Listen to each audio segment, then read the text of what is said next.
உண்டாச்சம்மா சலனம் உண்டாச்சம்மா காமன் கப்பல் இப்போ கரைய கண்டாச்சம்மா மன்மத சட்டையில் பம்பரமாகணும் தோல் மீது சாயவா அத்தையின் மகளை குத்தகை எடுத்து கண்ணாலே மேயவா ஒட்டி கொண்டதே அடாட பஞ்சும் நீரும் பற்றி கொண்டதே எப்படி இருந்தது ஆயிரே மஜா மஜாதான்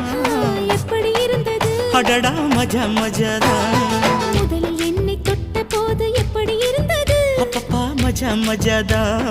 முதல் முத்தம் தந்த போது எப்படி இருந்தது அடடா மஜா மஜாதா இடது கண்ணு துடிக்க நீ இடைய பார்த்த போது ஹாயிரே மச்சம் எண்ணி பார்க்க உன்ன வாய்ப்பு கேட்ட போது வயசு வந்த தேதி கேட்கையில் எப்படி இருந்தது அடடா மஜா மஜாதா எப்படி இருந்தது அடடா